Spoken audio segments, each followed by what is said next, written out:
স্বাগত জানাচ্ছি খাতুনগঞ্জ থেকে মতিঝিলে, সাথে আছে আমি শামীম জাহেদি। আধুনিক প্রযুক্তি নির্ভর আর্থিক সেবা এখন দেশের অর্থনৈতিক কর্মকাণ্ডকে গতিশীল করছে। দেশের বেশিরভাগ মানুষের হাতে এখন মোবাইল ফোন থাকায় ডিজিটাল ফাইন্যান্সিয়াল সার্ভিস দারুণ জনপ্রিয় হয়ে উঠছে। এখন বেশিরভাগ আর্থিক লেনদেন সম্পন্ন হচ্ছে ডিজিটাল পদ্ধতিতেই। এই প্রেক্ষিতে বাংলাদেশ ডাক বিভাগের আর্থিক সেবা নগদ উদ্বোধন করা হলো। আজ আমরা আলোচনা করব ডিজিটাল আর্থিক সেবা নিয়ে। এই নিয়ে কথা বলতে আমাদের সাথে স্টুডিওতে রয়েছেন নগদের head of corporate affairs Mohammad Sulaiman Sukhon. জনাব মোহাম্মদ সুলাইমান, আপনি কেমন আছেন? আমি ভালো আছি। আপনি ভালো? ভালো আছি। আজকে আমরা আলোচনা করতে যাচ্ছি মোবাইল ফাইন্যান্সিয়াল সার্ভিস, বা আপনারা বলছেন ডিজিটাল ফাইন্যান্সিয়াল সার্ভিস নিয়ে কথা বলতে যাচ্ছেন। বাংলাদেশের মোবাইল ফাইন্যান্সিয়াল সার্ভিস মোটামুটি এখন জনপ্রিয় সার্ভিস। আমরা যদি রাস্তায় বেরোই, বিভিন্ন কোম্পানির বিভিন্ন ব্র্যান্ডের আমরা এই সেবাটা দেখতে পাই। জি, এই হবে এখন বাংলাদেশ সরকারের ডাক বিভাগের সাথে আরেকটি কোম্পানি থার্ড ওয়েভ টেকনোলজিস মিলে একটি নতুন সেবা দিচ্ছেন, যাকে বলা হচ্ছে নগদ। জি, কি এমন পার্থক্য রয়েছে আপনার, যেটা আমি এক্সিস্টিং যে সেবা আছে তাদের কাছ থেকে না নিয়ে আপনার কাছ থেকে আমি নেব? আচ্ছা, এক হচ্ছে যে এটা বাংলাদেশ সরকারের ডাক বিভাগের সাথে সম্পৃক্ত তাদের সেবা। সো আর্থিক যে কোনো লেনদেনে আস্থা একটা বড় ব্যাপার। আর ডাক বিভাগের যদি কথা বলি, আমরা আর্থিক এই উপমহাদেশে, শুধু বাংলাদেশে নয়, উপমহাদেশে আর্থিক লেনদেনের ক্ষেত্রে যদি একদম শুরুর দিকে যাই, আমরা ইভেন ব্রিটিশ আমল থেকে শুরু করে 1791 থেকে শুরু করে 1884, 85 এই সময়টাতে বেসিক্যালি ডাক বিভাগের কাছেই মানি অর্ডার, সেভিং ব্যাংকস এই ধরনের সব সেবা নিয়ে তারা ছিল।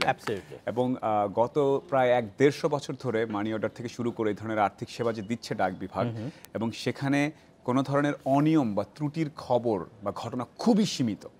সো সময়ের প্রয়োজনে সেই ডাক বিভাগই এখন আরও আধুনিকভাবে ডিজিটাল ফাইন্যান্সিয়াল সার্ভিস নিয়ে আসছে। সো আমাকে যদি বলেন যে ব্যবহার করার কারণটা কি, পার্থক্যটাকে, আমি বলবো যে ঐতিহ্য, হেরিটেজ, এবং যারা সর্বপ্রথম এক জায়গা থেকে আরেক জায়গায় টাকা স্থানান্তর করতেন তাদের সেবাটা আরও আধুনিকভাবে নেওয়াটাই হচ্ছে সবচেয়ে বড়, আমি বলবো যে ইউএসপি। বিজনেস মডেল কেমন, আমি কোম্পানি ফরমেশনের কথা জানতে চাই। কিভাবে ডেলিভারি হবে?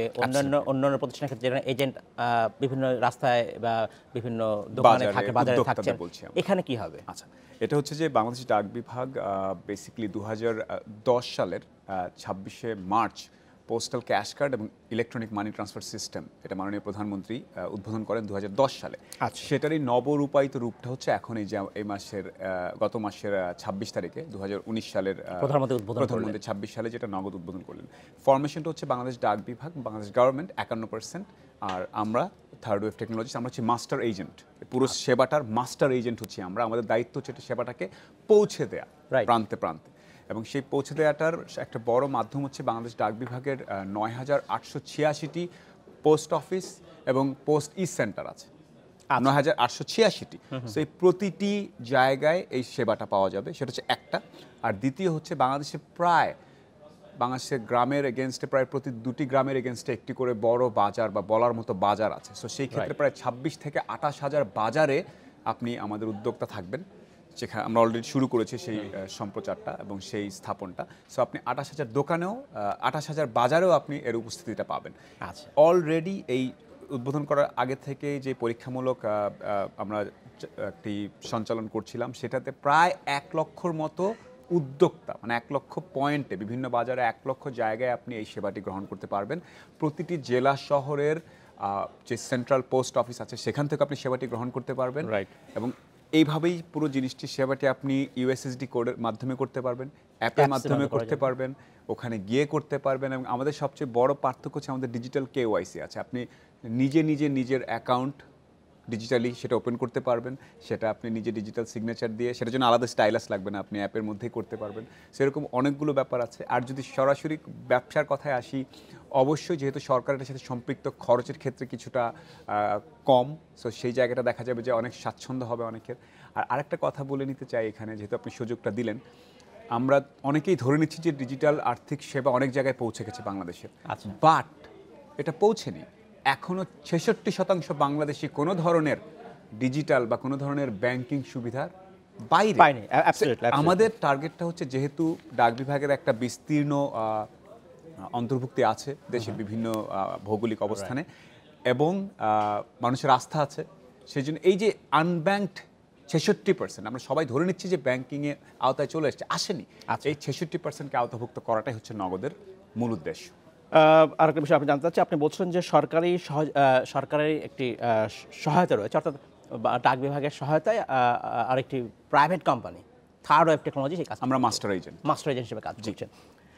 আপনি ইউজুয়ালি যেটা হয় যে টাকা পাঠাতে বা টাকা ক্যাশ ইন বা ক্যাশ আউট করতে যে খরচ, সেখানে আপনি বলছেন অন্যদের চেয়ে খরচ কম হবে, এটা কি আপনার একটা সুবিধা আছে? এটা আমাদের সুবিধা, কিছুটা কম।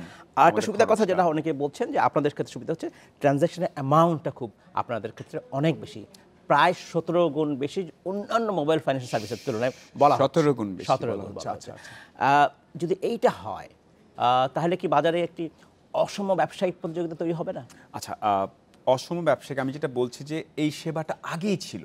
আমি আবার একটু কথাটা খুব পরিষ্কার করার চেষ্টা করছি। আমরা সবাই ধরে নিচ্ছি যে আমরা প্রাইভেট অর্গানাইজেশন থেকে বোধহয় শুরু হয়েছে জিনিসটা।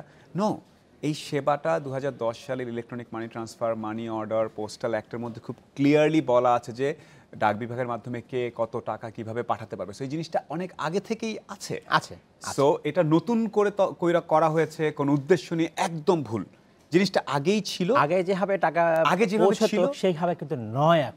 এখন কিন্তু আপনি মোবাইল ফোনের মাধ্যমেই পাচ্ছেন। আমরা মোবাইল ফোনের মাধ্যমে পাচ্ছি, আমরা এটিএম এর মাধ্যমে পাচ্ছি, পজ মেশিনের মাধ্যমে পাচ্ছি, অনেকগুলো মাধ্যমে পাচ্ছি। আচ্ছা, আমি আসছি, আপনি যেটা বলেন যে অসম প্রতিযোগিতা, আমাকে কিন্তু ওই অ্যাঙ্গেলে যদি বলেন যে প্রতিযোগিতা শুরু থেকেই ছিল, ডাক বিভাগের এই সেবাটার মাধ্যমে আপনি সবসময় এই ধরনের টাকা পাঠাতে পারতেন। আচ্ছা, এখন কেন এটা নিয়ে আমরা কথা বলছি?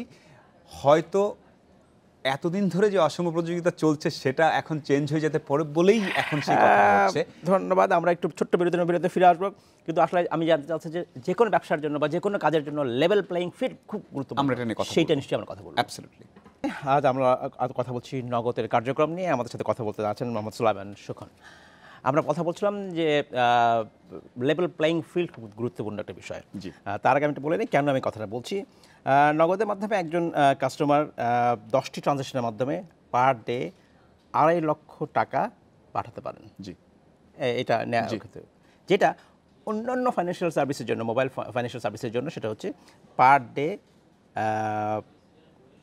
10,000 এবং উনি পাঠাতে পারেন হচ্ছে 15,000, যেটা 2টি ট্রানজ্যাকশনের মধ্যে সম্ভব। এই যে একটা বিশাল অসম একটা ব্যবধান, এতে কি আসলে ব্যবসায়িক পরিবেশ নষ্ট করবে না? আমি জানি যে যদি এটা আপনার দেখা দায়িত্ব হয়তো না, তারপর আমি উত্তর দেয় আমার দায়িত্ব। প্রথমেই ক্লিয়ার করতে চাই, দুটি সম্পূর্ণ ভিন্ন ইন্ডাস্ট্রি। একটা হচ্ছে মোবাইল ফাইন্যান্সিয়াল সার্ভিস, সো মোবাইলের মাধ্যমেই শুধুমাত্র যে ট্রানজ্যাকশনটা করা যাবে, যেটা সাধারণত আমরা দেখে থাকি। আর আমরা ডাক বিভাগের সাথে করছি ডিজিটাল ফাইন্যান্সিয়াল সার্ভিস, যেটা হচ্ছে ব্যাপ্তিটা অনেক বড়। এই সেবাটা আগে থেকেই ছিল, এটাকে জাস্ট মডার্নাইজ করা হয়েছে। সো দুটো রেগুলেটর ডিফারেন্ট, দুটোর পেছনে যে ইনফ্রাস্ট্রাকচার সেটা ডিফারেন্ট। এখানে ডাক বিভাগের অভিজ্ঞতা যেটা আছে টাকা ট্রান্সফার অনেক দিনের, সেটাও আছে। সো যেহেতু দুটো ইন্ডাস্ট্রি ডিফারেন্ট, সো সেই জন্য আমি যদি অফিসিয়ালি আপনাকে বলি দুটো ইন্ডাস্ট্রি ডিফারেন্ট, সো দুটো ইন্ডাস্ট্রির অ্যাট্রিবিউটস ডিফারেন্ট, সেটা হচ্ছে একটা কথা। দ্বিতীয় হচ্ছে, ঠিক আছে, মানুষজন হয়তো মোবাইলের মাধ্যমে সবচেয়ে বেশি ট্রানজ্যাকশন করবে।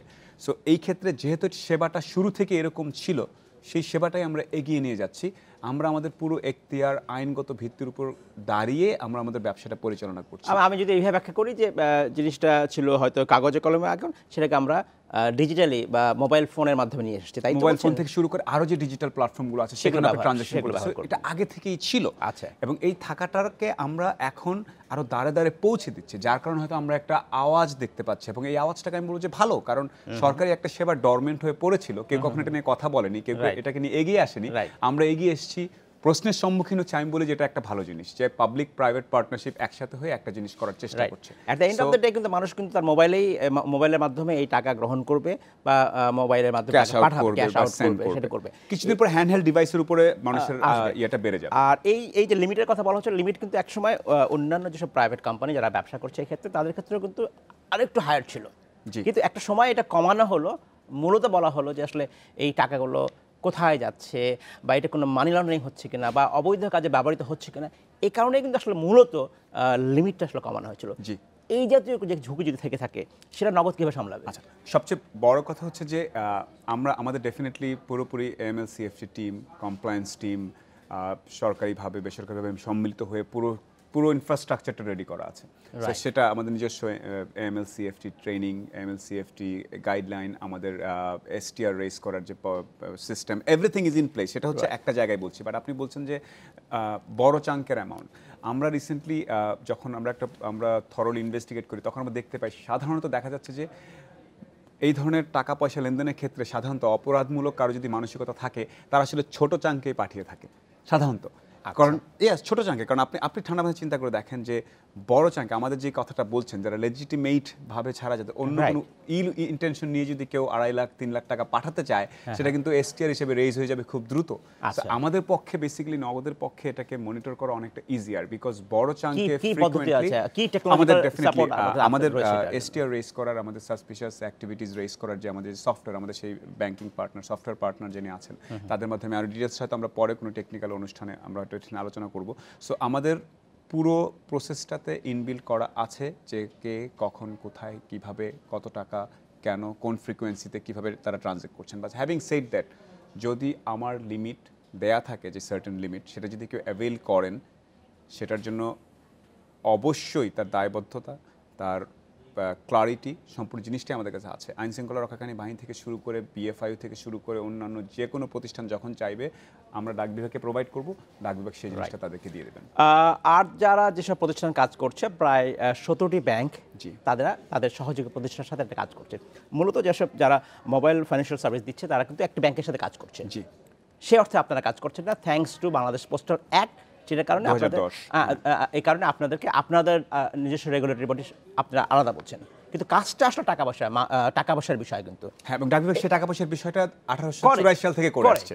কিন্তু সেটা ঠিক আছে, কিন্তু এই ক্ষেত্রে আমি যেটা বলি যে সেই বড় একটা অভিজ্ঞতা, কারণ আপনার প্ল্যাটফর্ম কিন্তু শুধুমাত্র টাকা ক্যাশ ইন ক্যাশ আউট থাকবে না, আপনি বলছেন যে আপনারা এটাকে আরও ছড়িয়ে দেবেন বিভিন্নভাবে, হয়তো এটা দিয়ে একসময় পেমেন্ট করার সম্ভব হবে, বিভিন্ন জায়গায় যেতে পারে নিশ্চয়ই, হয়তো সেক্ষেত্রে সেই পুরো এক্সপার্টিসটাই আসলে ব্যাংক ছাড়া করা কি ঠিক হচ্ছে কিনা? আপনি নিজে বলছেন KYC কথা বলছিলেন। KYC যেমন একটা বড় একটা জিনিস, ব্যাংকের জন্য খুব গুরুত্বপূর্ণ একটা জিনিস, সেখানে শুধুমাত্র একজন ব্যক্তি তার KYC দিয়ে এটা আসলে ডিজিটাল KYC এর কথা বলছি, সেটা তো আপনি নিজে রেজিস্ট্রেশন করার যে চেষ্টাটা আপনি করবেন, সেটা তো ন্যাশনাল ডেটাবেজের সাথে ভ্যালিডেট হয়ে, আমাদের সিস্টেমে ভ্যালিডেট হয়ে, ছবি, সিগনেচার, ন্যাশনাল ID কার্ড সবকিছু ভ্যালিডেট হয়ে সেটা আপনার কি বলে রেজিস্টার্ড আপনি গ্রাহক হবেন। সো সেটা একটা অন্য জিনিস। আর আপনি যেটা বলছেন যে ব্যাংক বা ইত্যাদি, ডেফিনেটলি পরিপূর্ণ শ্রদ্ধা রেখে বলছি, এই উপমহাদেশে এবং আমাদের দেশে টাকা পয়সা আদান প্রদান হ্যান্ডেল করার, ইভেন এখন আপনিও যে কারোর সাথে কথা বলেন দেখবেন যে তার একটা পোস্টাল সেভিংস অ্যাকাউন্ট আছে, তার একটা এখনো আছে। আমরা কিছুদিন আগেও দেখেছি ব্যালেন্স শিট যে প্রায় কয়েক বিলিয়ন টাকা আমরা ব্যালেন্স শিট চেক করেছি, যখন দেখলাম যে পোস্ট ডাকঘর, আমরা ডাকঘর সম্বন্ধে আমাদের একটা ধারণা আছে যে ওনারা হয়তো কিছুটা, ওনারা কি পারবেন, এই ধরনের একদম ধারণাটা ভুল। আমরা যখন কাজ করতে যাচ্ছি, তাদের এক্সপার্টিজ আছে 1-1.5 বছরের, তারা অনেক টাকা হ্যান্ডেল করেন যে কোনো আর্থিক প্রতিষ্ঠানের থেকে, এবং সেই হ্যান্ডেলটা তারা করেন কোনো ধরনের অনিয়ম বা বিশৃঙ্খলার বাইরে থেকে। সুখন, আবার ফিরছি আপনার কাছে। আমি জানতে চাচ্ছি যে এই নগদের মাধ্যমে আসলে আপনারা আরও আপনাদের সেবাটা আসলে ছড়িয়ে দিতে চান। আপনারা বলছেন যে আপনারা অ্যাপস করবেন, যেটা অনেকেই আছে, করেছেন, ATM করবেন, POS করবেন, টার্মিনাল থাকবে অনেকগুলো, NFC এনাবল ডিভাইসেস। আসলে এর মাধ্যমে যেটা আপনি বলছিলেন যে মানুষের যে ফাইন্যান্সিয়াল ইনক্লুশন, সেটা সম্ভব হবে, এটা আসলে খুব দরকার। সেটা কিভাবে পারবেন? আর্থিক অন্তর্ভুক্তিটা খুব বেশি দরকার। আমি শুরুতেই বলছি, আমরা ধরে নিচ্ছি যে সবাই বোধহয় ফোনে বিভিন্নভাবে বা কার্ড দিয়ে আর্থিক সেবা নিচ্ছে বা ব্যাংকিং সেবার আওতায় আছে, তারা নেই। বাংলাদেশের প্রায় 66% মানুষ এখনও কোনো ধরনের ফর্মাল আর্থিক সেবা গ্রহণ করে না। সো এখনও যখন পদ্মার তীরে বা নরসিংদী কোনো সবজি বিক্রেতা যখন 50,000 টাকা সবজি বিক্রি করছেন বা 25,000 টাকার মাছ বিক্রি করছেন, বা তার কোনো একটা গরু গাভী কোনো কিছু বিক্রি করছেন, সেই ট্রানজ্যাকশনটা কোথাও ডকুমেন্টেড হচ্ছে না, ক্যাশে ক্যাশে হচ্ছে। সো এই লোকগুলো পুরোপুরি ফর্মাল ইকোনমির বাইরে, হিসাবের বাইরে। আবার সে হয়তো দেখা যাচ্ছে অনেক টাকা ট্রানজ্যাকশন করছে, কিন্তু সে যখন এসে কোনো ধরনের আর্থিক সেবা নিতে চাচ্ছে, ক্রেডিট প্রোডাক্ট চাচ্ছে কোনো আর্থিক প্রতিষ্ঠানের কাছে, তখন সে আবার পারছে না, কারণ তার কোনো ধরনের ফিনান্সিয়াল টাইমলাইন নেই। তো আমাদের অবজেক্টিভটাই হচ্ছে ডাক বিভাগের সেবাটা, ডাক বিভাগের ইনফ্রাস্ট্রাকচার অবকাঠামো ব্যবহার করে 66% মানুষ যে আর্থিক অন্তর্ভুক্তির বাইরে আছে, তাদের কাছে সেবাটা আস্থার সাথে পৌঁছে দেয়, এবং এক ধরনের ক্যাশলেস সোসাইটির দিকে এগিয়ে যাওয়া। অ্যাবসলিউটলি। অনেক ধন্যবাদ জনাব সুলাইমান সুখন। আজকে আমরা শেষ করতে হচ্ছে, ভবিষ্যতে আমরা আবার কথা বলবো। ধন্যবাদ। এই ছিল আজকের মতো খাতুনগঞ্জ থেকে মতিঝিল। আমাদের সাথেই থাকবেন, দেখা হবে।